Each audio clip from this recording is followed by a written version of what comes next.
Hello, this is a video request. The autobiography of Benjamin Franklin. I'll talk about the autobiography and also Benjamin Franklin, from what I read on the Wikipedia of he and his book. I listened to it today on Kindle. It's not available on Books Should Be Free where people read it, at least not as of 2 years ago when I collected it. I like listening to stuff on Kindle because you can listen to it at double speed, so you can get through the book at in half the time. And the voices that it reads with are pretty good. I usually try to listen to it with a girl voice because I ain't no gay. But I listened to it with a dude voice, and it was really good, man, today. I liked it. But it's about 69,000 words. I got through it at about 3 hours or something. I listened to it, and then I went on a run, and I came back, and then I was riding my bike for like a half hour on the trainer here until it was done. So the autobiography of Benjamin Franklin, it was written between 1771 and 90. So it's unfinished. And it ended when he was writing. It didn't end in 1790. It ended in like during the war with America and France, or England and France. And it began with his childhood. So I'll just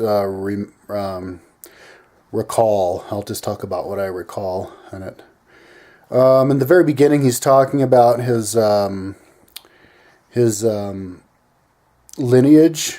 He said he was for 5 generations in a row, he was the youngest of the family. So he's the youngest of his father. His father had like 17 kids, over 3 wives. But his father was the youngest of his father, who was the youngest for 5 generations. And on his mother's side, there were the Folgers. They came over at the very beginning of America with the Puritans. And her father was like a noted, proponent of free speech. The Puritans were the super religious people in England who were very devout and austere. Like they believed in, it was kind of where people would just, live simply and live responsibly and not try to put your values on making money, but just living a good life. And so they took a lot of stuff, like really far. Like that's why Americans are like against nudity and not very sexual. Kind of a holdover from that. And his father was poor. He grew up poor. His father was a candle maker and employed Benjamin Franklin as a candle maker. But then when he was a kid, he went to work for his older brother, James, who was working as a printer. And so he was under him as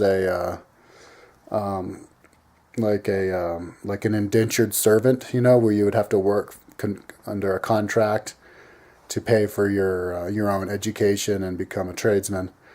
And during that time, he started writing articles in his brother's newspaper under a false name. And I guess his brother then found out about it and got angry with him for doing that. And they had a falling out because his brother had, I guess, been previously jailed for writing things, jailed by the English. They didn't have a whole lot of freedom of speech back then.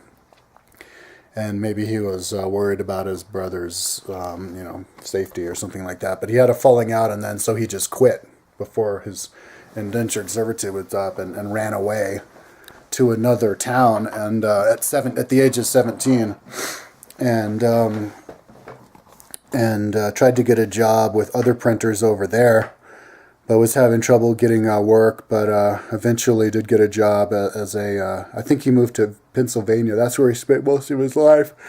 I eventually got a job as a as a printer, and started writing pamphlets under a pseudonym. I guess people felt like they were more safer to do stuff under a pseudonym. And also, maybe they just didn't. They thought doing stuff to try to get recognition wasn't the honorable thing to do. And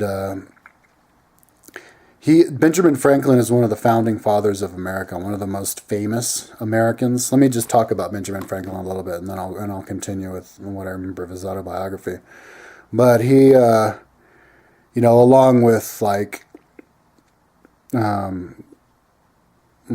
Washington, Jefferson, John Adams, Benjamin Franklin. Those are probably the four, most famous ones. Or I guess the top three. Jefferson, Washington, and Franklin. So Franklin, of all the founding fathers, he was the most famous one who was never the president. And some people called him the first, the only president of America who wasn't actually president. But he was so famous because he was a polymath. He did lots of different things. He invented lots of stuff. He's most noted, he's most famous, I guess, for his, in the political world, he was the ambassador of America to France.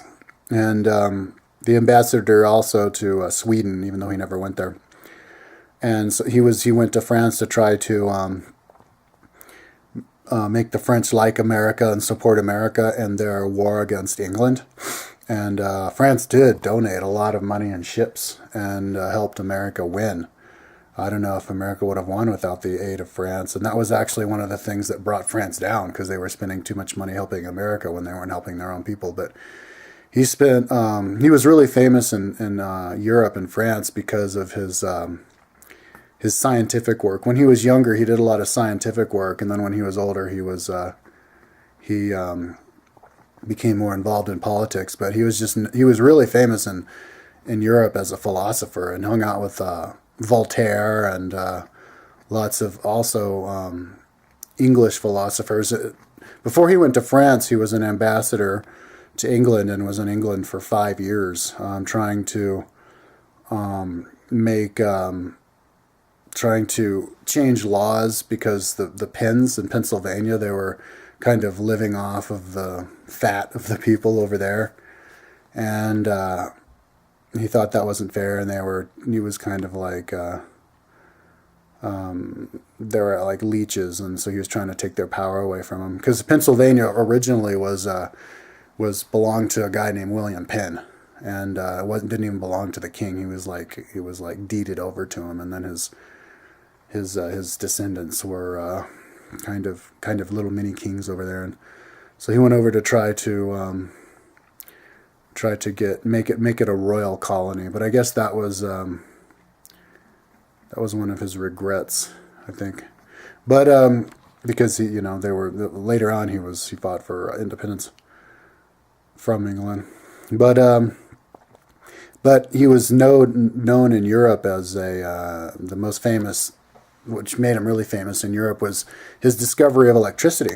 That's probably his most famous claim to fame. And I think everybody knows this story, how he flew the kite up in the rain in the electrical storm with the key hanging from it, and he let the wire get the kite cord get drenched in water, and then the lightning would hit it, and the electricity would come down. So he wrote theories about that, and he invented the lightning rod. So then he put a lightning rod on on a university he started. I mean, he had his hands in all sorts of stuff. He did all sorts of stuff. He started the first, I think, university in Philadelphia, which was the first university in America.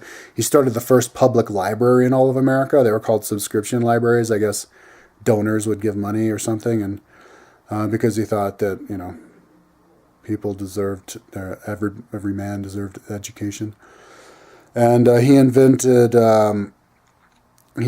a glass harmonica that you could play music by moving the glass inside of something as you kept blowing in. I don't know if it's still in existence, but it made it to England, and he also came up with lots of different scientific ideas. Here, maybe let's see if we can just list off all the inventions, because he did lots of stuff.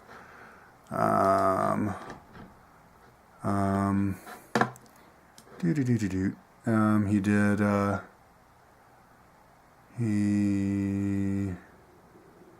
I can't remember.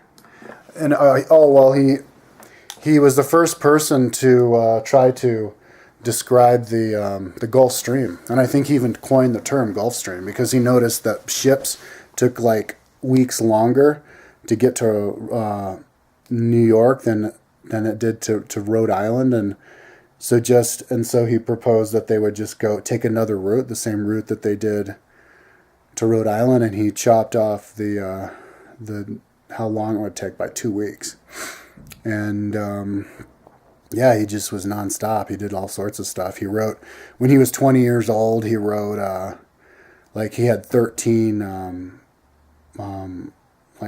he made his own 13 commandments for himself that he would follow, and he would try to follow one each week, and which you can see on his Wikipedia page. And he was one of the first to believe in wave theory, that light traveled as a wave, and so he was just an all-around genius. And when he went to America, you can see a good depiction of him and how he was in that miniseries, John Adams, starring Paul Giamatti.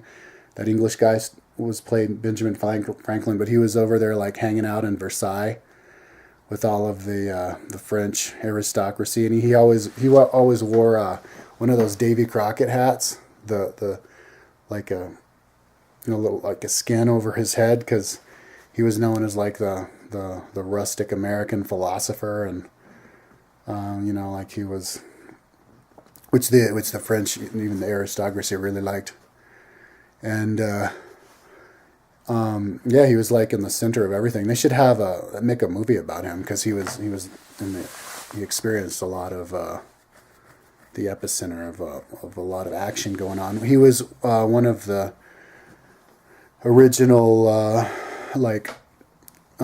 writers of the Constitution, and his original idea, on our dollar we have our motto, we have "In God We Trust." His original idea was to fight against tyranny and trust in God, which is cool.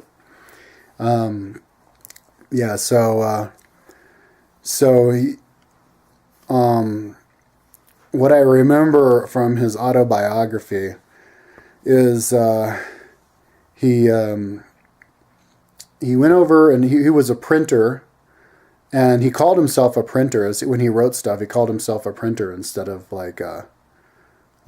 Dr. Franklin, because he was given 2 honorary degrees from Harvard and Yale, and so he wasn't very pretentious.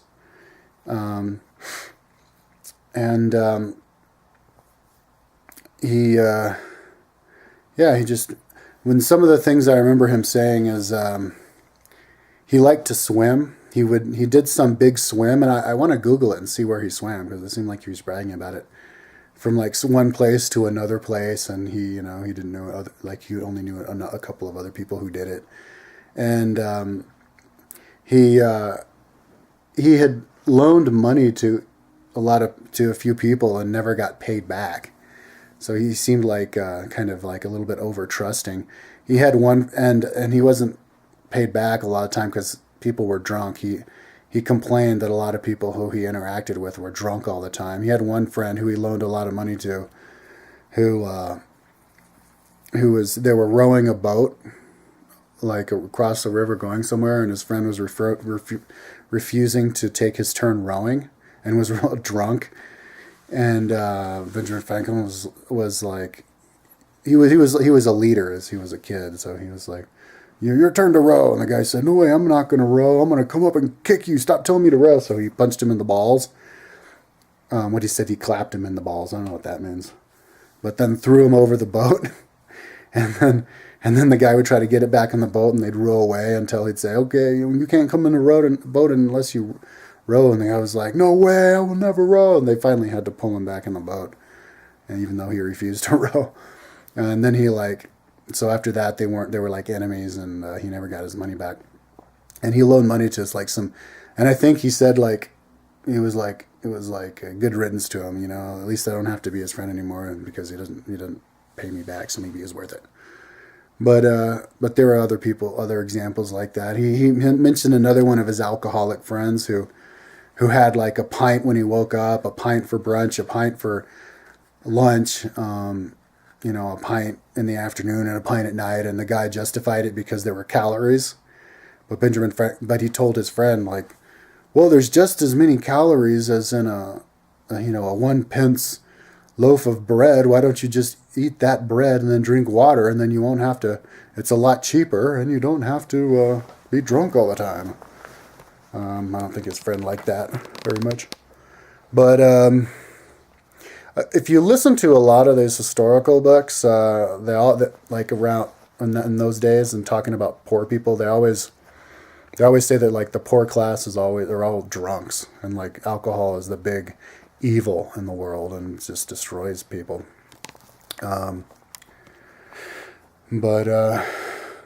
So then he was just he moved.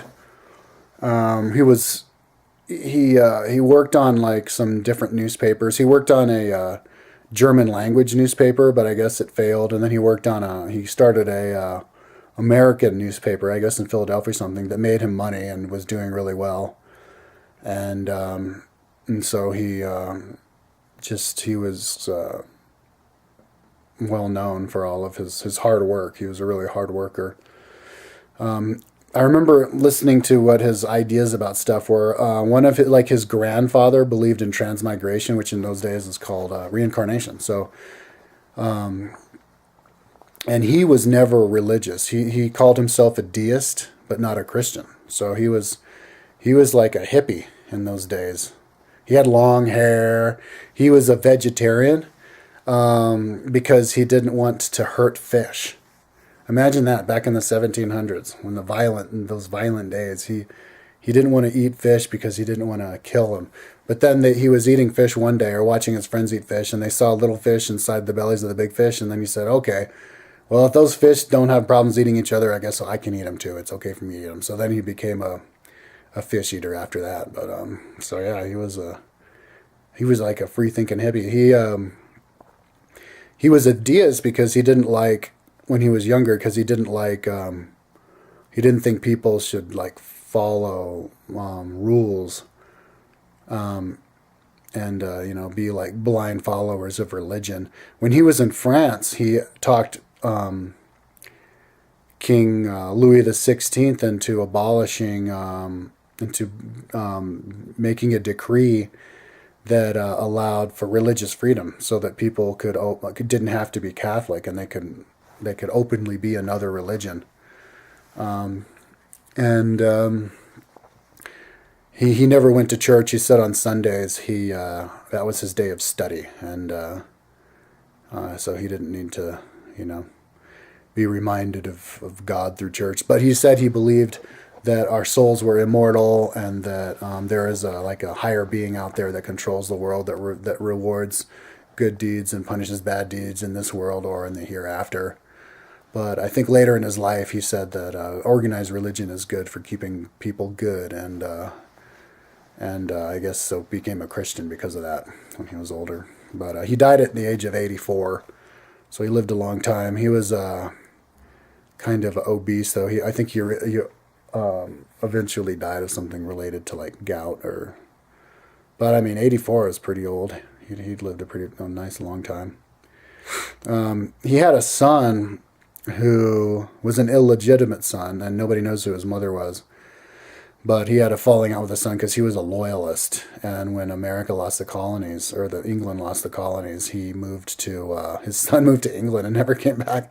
But then his son's son lived in America or moved to America or like met Benjamin Franklin in England, and he kind of adopted him, and took him to France with him as like his stenographer or something, and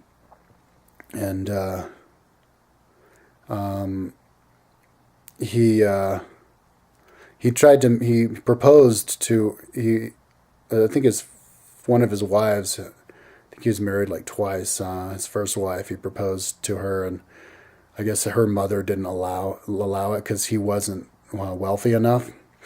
But she married some other guy who took the dowry and then escaped to Barbados, and so he just became common law marriage to her because she wasn't allowed to marry again after that because she was officially married. But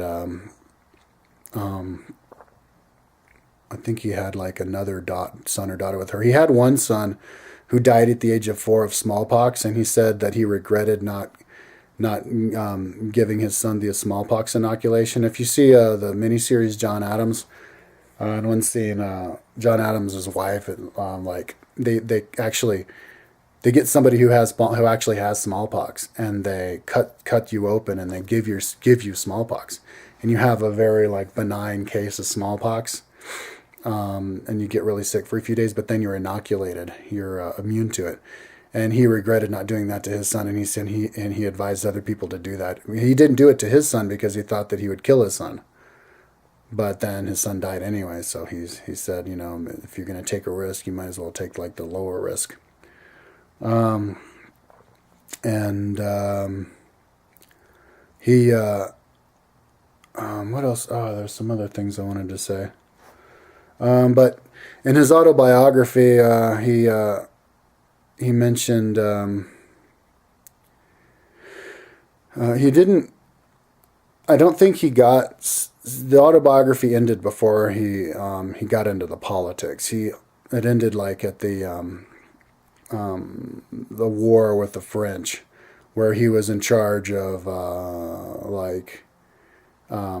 procuring wagons to help the English in their fight against the French. He said that there was one English general, or leader of some regiment or something, who would have been a really good military leader in Europe, but not so much in America, because he would piss off all of his underlings, because he was too like authoritarian, and Americans weren't really down with that, and so Americans were a little bit more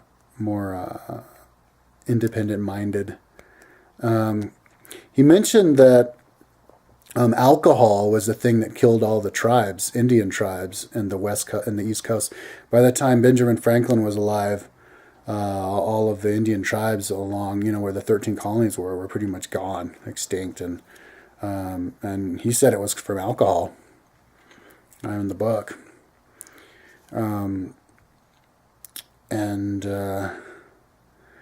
I read in Wikipedia that he was an abolitionist in his older years, but kind of, but not like a staunch, like a fighter of freeing slaves. Like when he was younger, he would allow people to put up for sale notices for the slaves and stuff, and he owned slaves. And but he freed his slaves in his older years.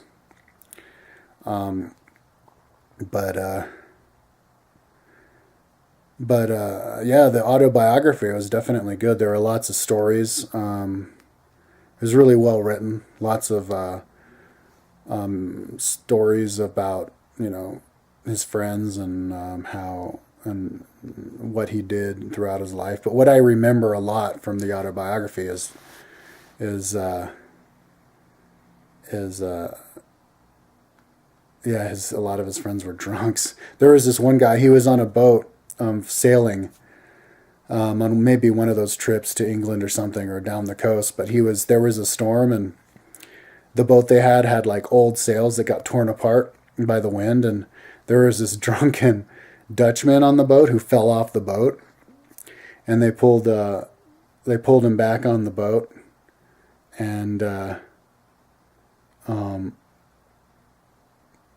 can't remember. He said something, but yeah, there was just lots of mention of people being drunk and doing stuff. So he was he just believed in being hard worker and not being a drunk and being responsible and all that kind of stuff, and a free thinker. It's interesting that back in the 1700s there were people who would like fit right into the world that we live in now, as like independent minded person, who doesn't believe in organized religion but is spiritual, and has a whole lot of like scientific sense. He acknowledged they were in the beginning of the scientific age in those days, and just had a whole lot of insight and original ideas. He was one of the founders of the first fire department in America, I think in Philadelphia, volunteer fire crew, and he was talking about that in his autobiography. And he set up a whole lot of stuff. I can't even remember all the stuff he invented.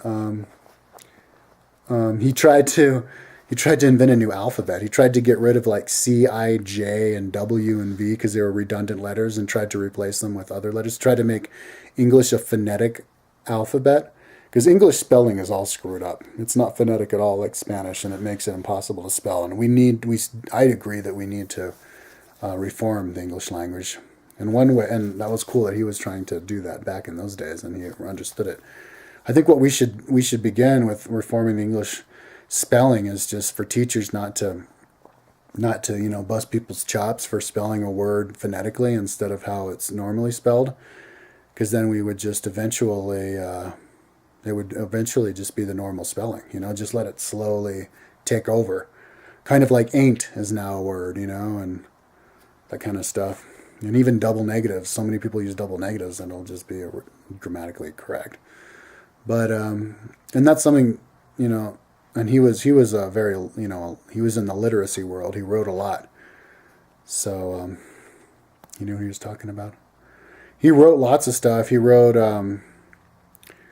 like when he was a young kid, I remember his parents wanted him to be like a preacher, but he wanted to be like a poet, and he actually wrote a book that sold pretty well.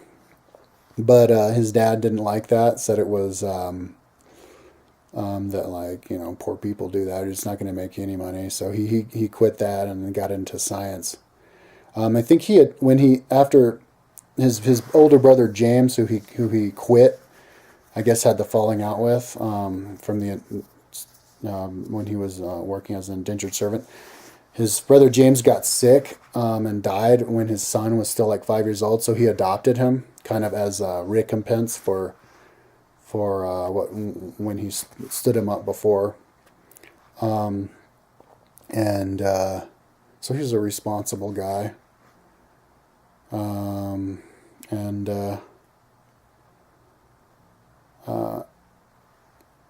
Yeah, just mainly most of the material in the book is just like really like detailed, just like having to do with his relationships with people and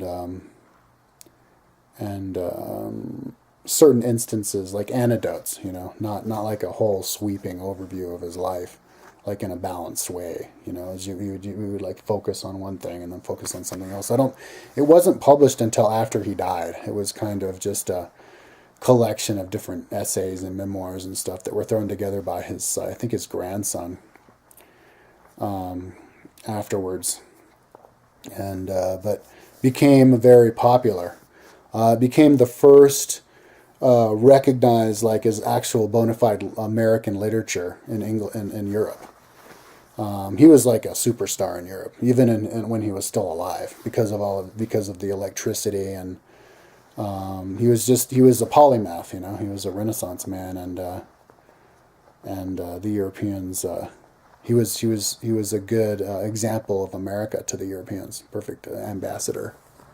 And he started all sorts of like different scientific societies, and he was a Mason, and was actually like he was, in the Masonic Church and the leader of like Lodge Number 24 when he was in Europe. I don't know that much about Masons, but I think Masons are basically deists. They're people who believe in God. Ow. Believe in all the same. Oh, I got a pulled muscle in my leg. Believe in God and all of the same kind of stuff that Christians believe in, but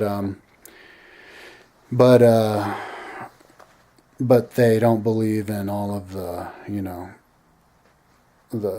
the follower type of mentality that like he believed in freedom of religion, and that's what Masons believe in. Freedom of religion and belief, and you don't have to believe in the Trinity. That was the law that in 1814 that he talked Louis the 16th that you had to actually believe in the Trinity, and so Louis the 16th made the new law where you don't have to believe in the Trinity, and you can openly practice another religion, and yeah, so that's what Masons are. They're people who believe in God, but they're not necessarily Christian. They're just kind of free thinkers. They're allowed to believe in reincarnation and the teachings of Jesus and all that kind of stuff, but not all of the not believe your pastor and whatever the pastor says and all of the commonly held notions that Jesus came back 3 days later, or he was the only son of God, and because he died, everybody else gets to go to heaven because he was the last sacrifice, all this kind of stuff, dogmatic stuff. And a lot of the founding fathers were Masons. I think the founding fathers were great people. I think when you're in like a really monumental time of history where it's really important and lots of changes are happening, that's when the great people come up and like take the bull by the horns. That's when the great people get involved in politics because it's so important, and so that's why we have George Washington, who wasn't a member of a political party and was a not a tyrant, and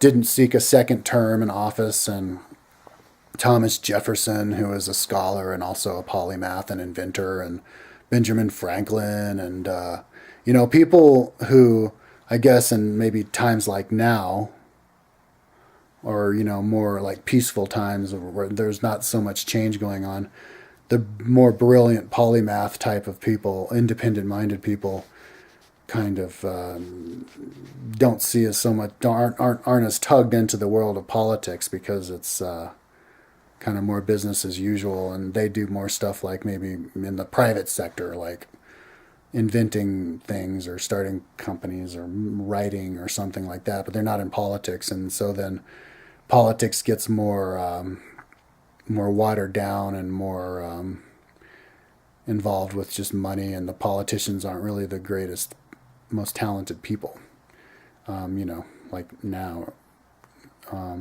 But in the founding father days, yeah, all those people were. It was all of the greatest people were in the forefront because there's so many different changes going on. The creative people thrived, did well in politics and in the power structure, because they really were against tyranny back in those days. He was in England when the Stamp Act of 1765 passed. That's when England put all these taxes on American on imports from England, so that where like America would have to grow all the cotton and then send it, stuff like growing the cotton, send it to England, and then England could build it and come back, and I think, and then the Stamp Act was unpopular because they were taxing the colonies too much. I don't know the details of it, but then that's what I think. And then they tried to put a tea tax on that started the Boston Tea Party. He was in England when the Stamp Act first came out, and he didn't really realize how much rebellion there was against it at the time. And I think he appointed like one of his family members as his cousin or something as like the arbiter of the Stamp Act.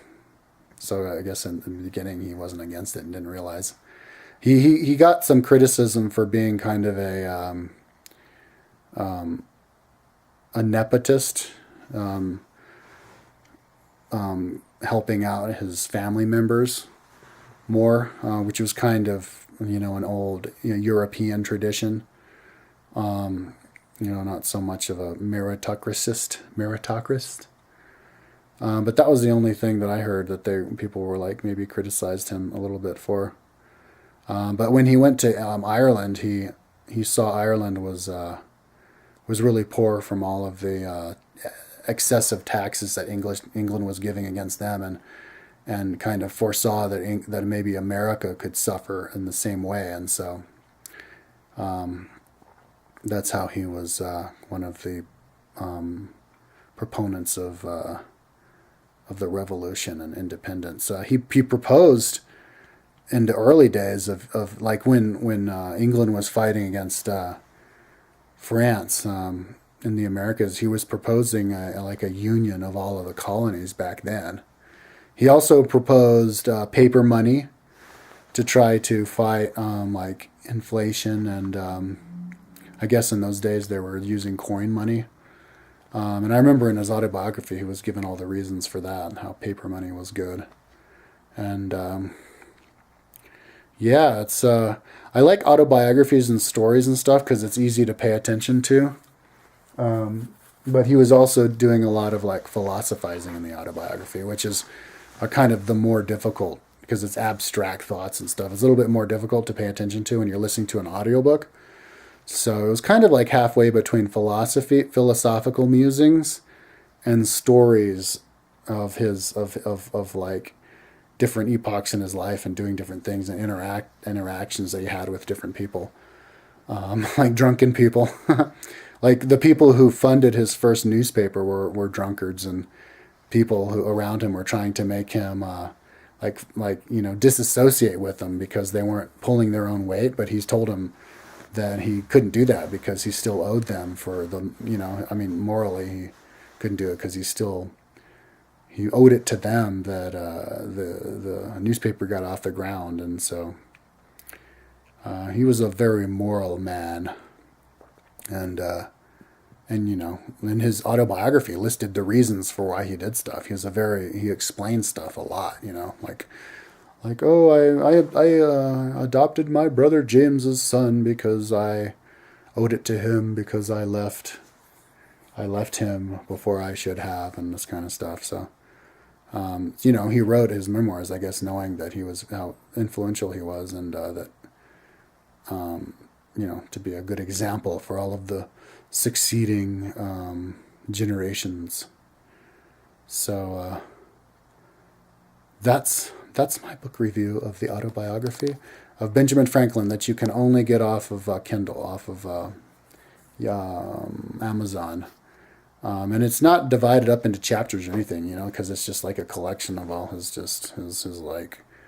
journal, basically. Yeah, so, okay.